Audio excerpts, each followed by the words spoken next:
Morning, everyone. So how many of you have an intranet at your company? Yes. How many of you are responsible for the intranet at your company?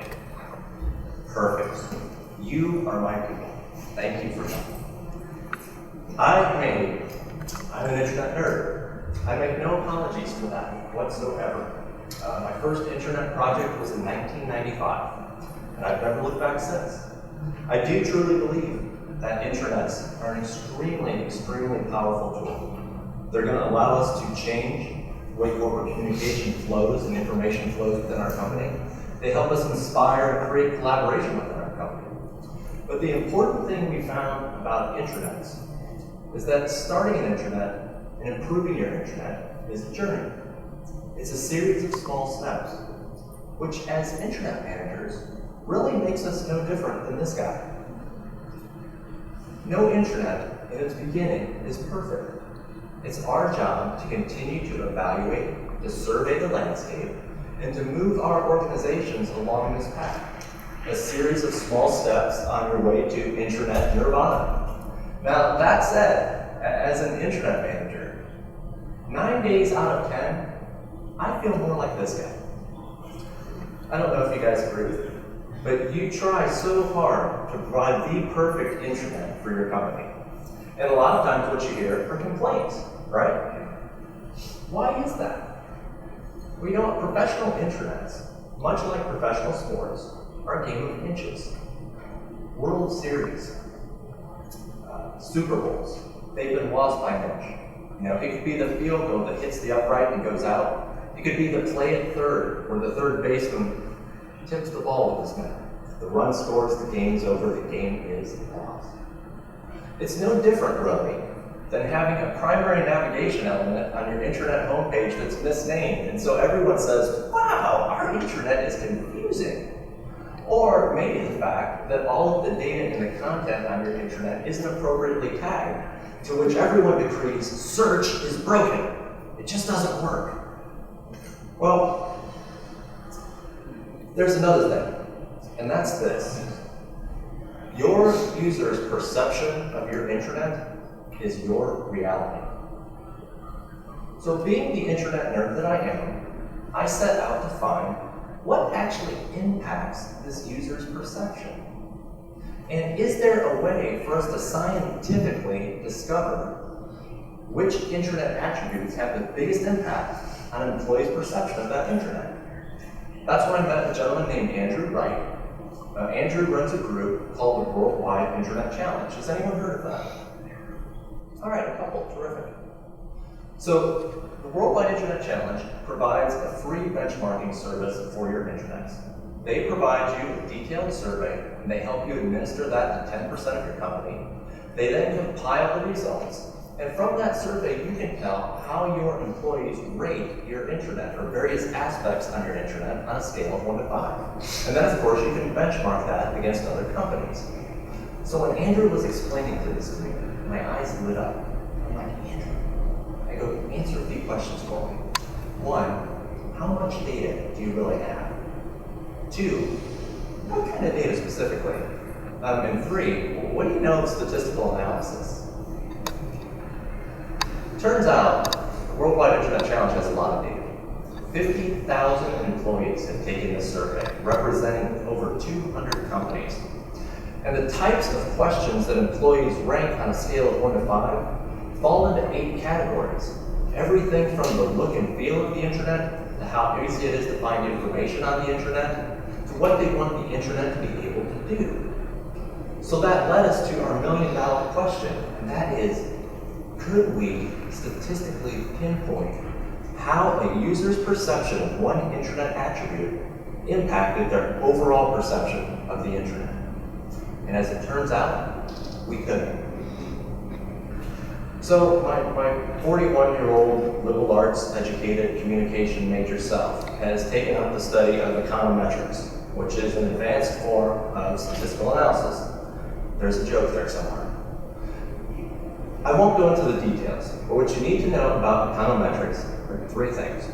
1, in general, it's a way of applying mathematics, statistical analysis, and of course, computer programming in order to sift through all kinds of reams of data and make correlation between different data elements, such as the correlation between the user's ranking of a particular intranet attribute and their overall perception of the intranet. We keyed in on two numbers that were spit out by our econometric software. The first was a coefficient. The coefficient told us how strongly a particular rating of one attribute impacted the overall perception. The higher the coefficient, the higher the positive or negative impact. We also focused on p-value, which is short for probability value, and that told us how real this impact was. Anything that was not at least 80% statistically probable, we threw out. So with that said, you guys want to hear what we found out? Okay, all right, let's do this. We're going to look at the first category, 1 of 5, look and feel factors of the intranet. Now, looking at these statements, which one did each of you think had the biggest impact on the overall feeling about the intranet? You know, was it the intranet homepage? Was it the intranet being easy to read? Was it consistent page layout? Personalization? We found 3 very strong correlations in this first set of data. I'm going to go through each one in a little detail. The first was the correlation between how an employee feels about their intranet homepage and their overall evaluation of that intranet. Having a homepage employees like, what does that mean? We did additional research. We reached out to people, and we found that like really fell into one of 2 categories. Like related to an employee's looking at the intranet homepage and saying, I like the way that looks. I like the feel of it. It matches who we are. I want to go there every morning. Or the other category, effectiveness. It's got a ton of information. I get what I need immediately. I'm on with my day, and I'm out of here 5 minutes faster. So that led us to our next question. How do we design the perfect intranet homepage? And the answer to that was not given to us by the data. I'm afraid it depends on your audience. What this study showed us is that it is worth the time to figure out what your audience wants and spend time designing that homepage. If your company is more creative in nature, like an advertising agency, look and feel and design are going to be paramount. If you're a group of accountants and consultants, having links and reams of data easy to access are very important to those end users. The other thing we found in a strong correlation is that employees who are able to see the values of their company and the culture of their company come around the internet value it more highly. So the question we asked here was, how do you do that with an intranet? Well, it turns out there's a couple of options. At the very least, the look of the intranet needs to match the culture, needs to match the feel. And the core values of your company need to be stated on the intranet, because especially new employees want to go there to find those. Now, some companies are taking this a little bit to the extreme. We have a client in New York City, a global insurance firm, who is going through a cultural and managerial transformation over the next several years.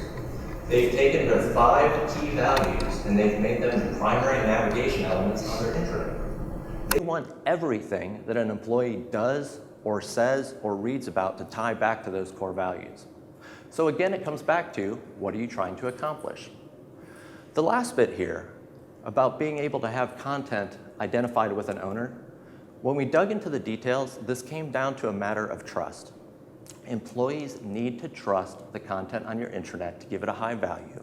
One of the easiest ways to do that is to see who's creating the content on that intranet. I was surprised by this. I would have thought that the ability to personalize an intranet would have a positive impact on a user's perception. Actually, it had a negative impact. Let me define for you what we mean by personalization. Now, I've just told you how important it is to customize your intranet for your company. That still holds true. What this means is, should we give individual users the ability to customize their intranet experience?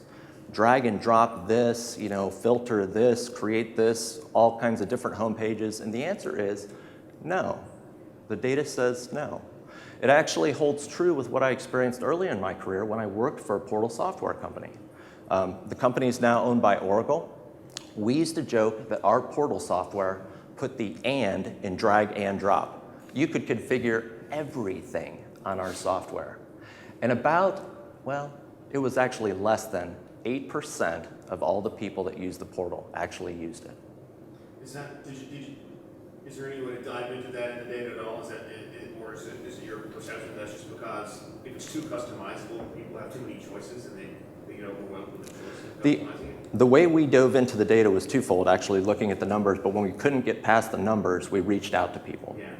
And the general perception we got on this was, I don't have time. I don't have time, I don't want to make the effort. Add widgets and Exactly. something. Yeah. I think the 80-20 rule applies here, and we're going to get into that when we talk about menu navigation and search functionality and how people use the intranet to find information. But giving them the model of being able to do anything the way you want, anytime, it doesn't really apply to intranets.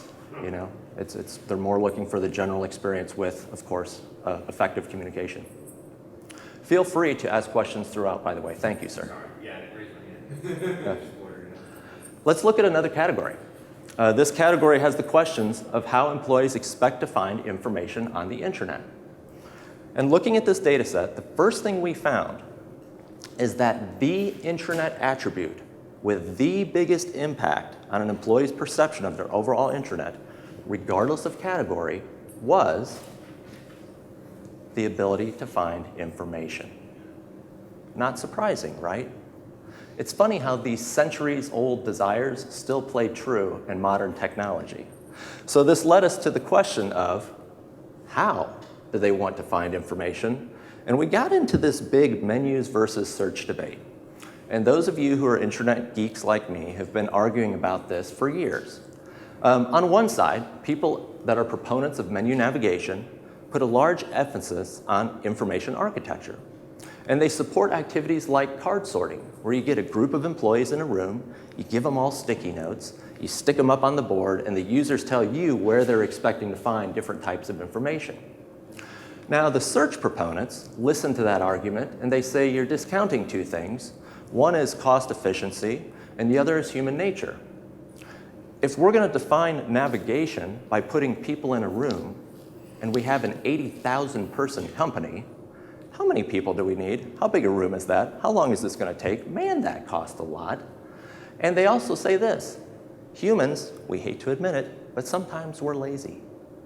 And intranet users today expect to find information instantaneously, immediately where they think it should be. And if you don't believe me, Google it, right? Case in point, that's how we think today.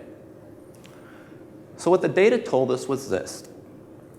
When we looked at the statement about search helping us find information on the intranet, it was both statistically relevant and it was also positive. It had a positive impact on a user's overall perception.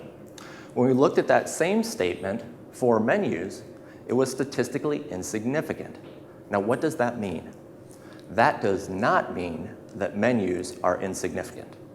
Let me say that again. That does not mean that menus are insignificant.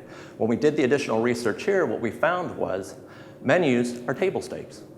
People expect the menus to be there. They expect them to be logical. They expect them to work. It's important to take the time and energy to do that. Looking at some of the demographics, we also found that older demographics, myself included, prefer to use menus for navigation. Younger demographics have become more accustomed to search. We also noticed that companies that had more of a mobile workforce put more time and energy into search. And also, of course, companies with a younger culture, so to speak. Now, keep in mind what we're doing with this study. We're trying to tell people where to spend their time and money when either investing in an intranet or investing in an intranet redesign. So what this is telling us is, yes, spend your time and money up front on the menu navigation. Apply the 80-20 rule. You don't have to get it absolutely perfect. When people can't find it through the menus, they will default to search. And when you do spend money on search, it's not just about the technology. It's about information tagging and data optimization, search optimization. Let's look at some performance factors.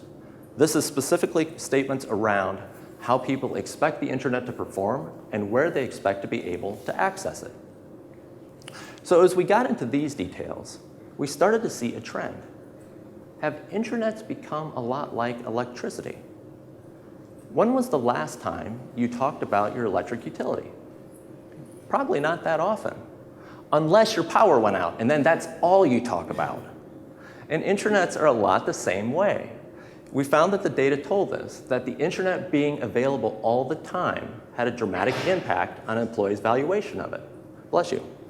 And also, being able to access the internet off-site had a dramatic impact on employees' perception. Now, going back to our electric utility analogy, we expect electricity, not just in this room, we expect it on the train, in the airplane, even in the cab at times. Wherever we are doing work, we expect electricity. Wherever we are doing work, we expect our intranet. Pay special attention to this picture. It's pretty luxurious, right? It's a great office environment. But I did not pick the picture of the beautiful person in a wide open pasture sitting on a yoga mat, striking a pose, drinking chamomile tea. That is not real. That is not how we work. This gentleman has a desk, likely has a cup of coffee and his water, has his laptop, has a chair, and electricity nearby. We need to make sure our users have access to the intranet in those places. So does this mean we should invest in mobile intranets?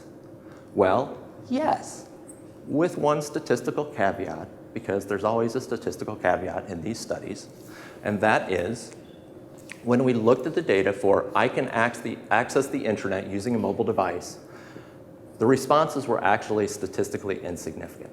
So what does that mean? We had to dig deeper. Our survey data was from 2009 to 2014. 2009 to 2011, there weren't a lot of mobile intranets. The ones that did exist generally had an app for one of many mobile platforms.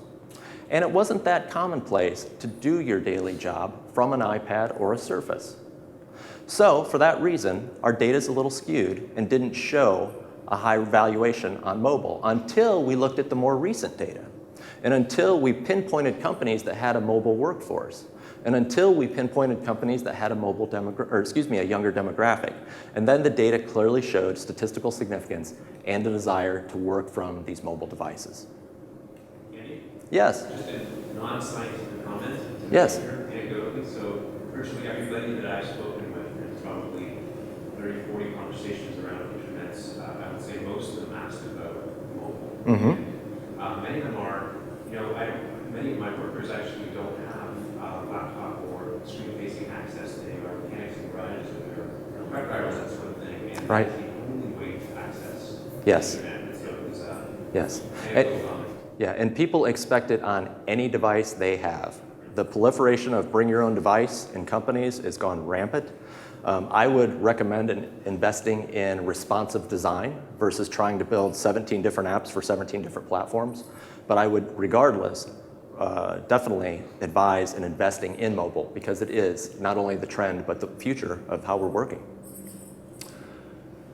Let's look at intranet usage, specifically how the employees expected to be able to use the intranet to do different functions. So this is everything from the simple, I want to be able to fill out forms and share files, to the more advanced when we get into social and collaboration. And what we found was this. Employees place a very high value on some of the basic needs that intranets provide. Now, I make this point because right now in intranet history, there are a proliferation of intranet alternatives out there. So you've heard this rally cry of intranets are dead. That's old. You need Slack, you need Yammer, you need an ESN. Well, actually, no. The data doesn't support that. The data supports employees wanting the intranet to be able to complete these basic functions. And even more than that, when employees use the intranet to provide feedback and to provide comments on information posted, their valuation of the intranet goes up significantly. Not only that, when you benchmark intranets one against the other, those that have the social collaboration features benchmark higher than those that didn't. So did we just statistically prove the case for a social intranet? Yeah, we actually did. We justified it with the numbers. We justified it with the interviews that followed. Now, of course, we've got our one statistical caveat, and that is the statement about collaborating with other staff. This statement actually proved to be statistically insignificant. And that ties back again, same as mobile, to the data we looked at. 2009 through 2011, your collaboration experience on the intranet either didn't exist or it wasn't that great. And I will state vehemently that my firm is technology neutral.